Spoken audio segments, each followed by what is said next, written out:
nombre es Alberto Campos y el día de hoy estoy aquí para hablarles de uno de los cambios fiscales que actualmente representa o que debería representar mayor urgencia para muchos de los contribuyentes en México. Esta es la entrada en vigor de la factura electrónica versión 3.3.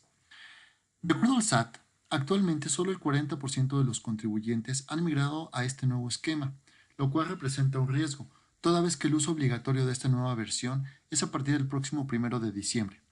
Recordemos que no solamente estamos hablando de un cambio informático, sino también es de señalar que de no dar cumplimiento a las disposiciones fiscales, los comprobantes que estemos emitiendo no van a ser deducibles ni acreditables. Y no lo veamos solo de cara al cumplimiento de obligaciones, sino también el impacto comercial que esto puede tener. Por lo anterior, resulta importante conocer las características que encierra esta nueva versión 3.3 de los comprobantes fiscales. Pero antes de entrar de lleno al tema, revisemos algunos antecedentes de los comprobantes fiscales. ¿Qué es un CFDI? Es el comprobante fiscal digital por Internet, mejor conocido como factura electrónica, y es el documento que emite un contribuyente cuando lleva a cabo sus actividades. Podemos generar un PDF, también podemos generar un XML, pero el conjunto de ambos y el sello digital del SAT nos va a dar como resultado el CFDI. ¿Por qué debo de emitir un CFDI? Porque la ley lo señala como una obligación de los contribuyentes cuando lleven a cabo sus actividades, y también señala que en este caso se debe de emitir a través de documentos digitales. ¿Qué versiones de CFDI existen y cuál es la que debo de emitir? Actualmente existen las versiones 3.2 y 3.3 del CFDI. La vigencia del CFDI 3.3 es a partir del 1 de julio de 2017, pero su uso será obligatorio para todos los contribuyentes a partir del 1 de diciembre de 2017. Por lo tanto, actualmente se pueden usar las versiones 3.2 y 3.3. Lo anterior tomando en cuenta que a partir del 1 de diciembre únicamente será válida la versión 3.3. ¿Por qué es importante emitir un CFDI?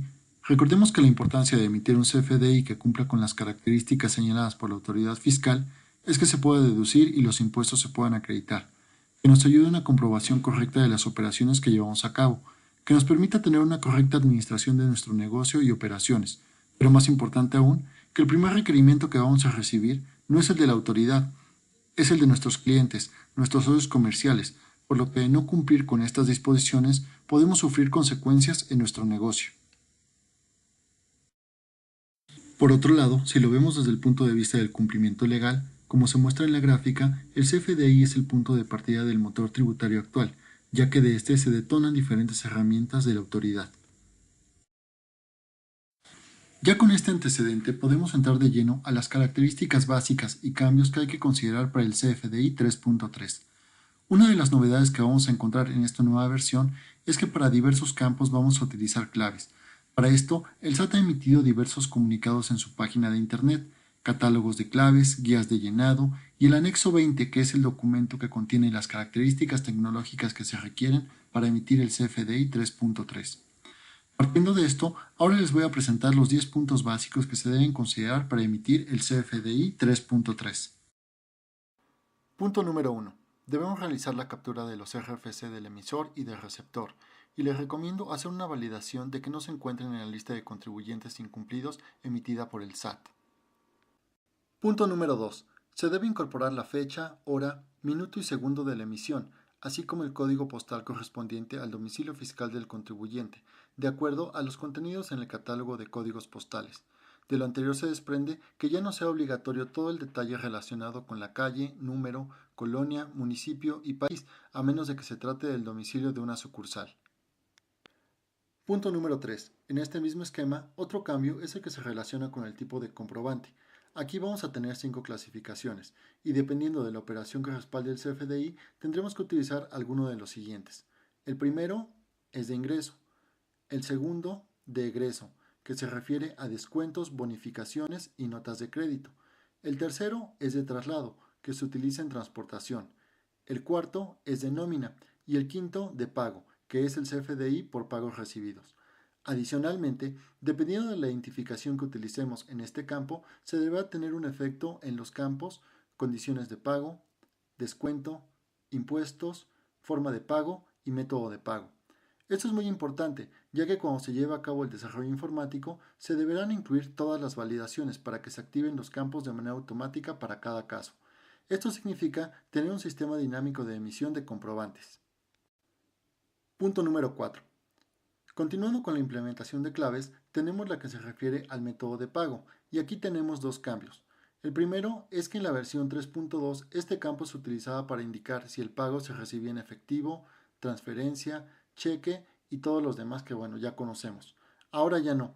Ahora este campo es el que identifica si la operación se paga en el momento o diferida con las siguientes claves.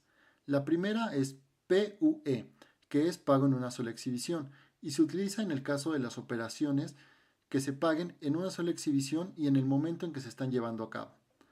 La segunda es PPD, que es pago en parcialidades o diferido. Para esta clave hay dos supuestos. El primero es el pago en parcialidades y se utiliza cuando la operación se pacta en varios pagos.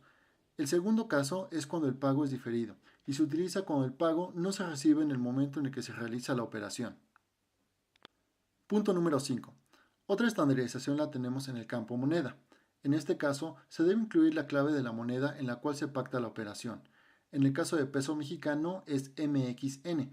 Tratándose de operaciones celebradas en dólares estadounidenses o cualquier otra divisa, se deberá incluir el tipo de cambio de la operación y la clave de la moneda correspondiente. Punto número 6. En el caso del campo forma de pago, el primer cambio que encontramos es que en la versión 3.2 se utilizaba para señalar si el pago se realizaba en una sola exhibición o si era diferido. Ahora la característica es que va a indicar la clave correspondiente a la forma del pago recibido, entre otras 01 efectivo, 02 cheque nominativo, 03 transferencia electrónica de fondos. Por lo antes mencionado, se debe consultar el catálogo para conocer todos los métodos de pago y señalar en el comprobante la clave que corresponda de acuerdo a la manera en que se realizó el pago de la operación. Aquí es muy importante señalar que la norma establece que se va a indicar la manera en la que se realizó el pago, es decir, que ya la conocemos. En caso contrario, debemos utilizar la clave 99 y por consiguiente emitir el complemento de pagos cuando efectivamente se reciba. Lo anterior tiene un efecto no únicamente en el llenado del comprobante, sino también en el cumplimiento de obligaciones, ya que el incluir una clave distinta a 99 cuando no hemos recibido efectivamente el pago implica, para quien emite el comprobante, darle todos los efectos fiscales a este. Por ejemplo, si no hemos recibido efectivamente el pago y nosotros, para no emitir el complemento de pagos, incorporamos en el comprobante la clave 03 transferencia electrónica de fondos, porque esa es la manera en la que generalmente nos paga ese cliente, bueno, en ese momento estamos aceptando que ya cobramos. Por consiguiente, si somos una persona física o una persona moral que acumula el ingreso cuando efectivamente lo cobra, ese ya sería un ingreso susceptible de reportarse en nuestro cálculo de impuestos. Y del mismo modo, tendríamos que darle efecto fiscal al IVA de las operaciones correspondientes. En síntesis, tendríamos que reportar esos ingresos en nuestra determinación de impuestos sin haberlos cobrado efectivamente. Punto número 7.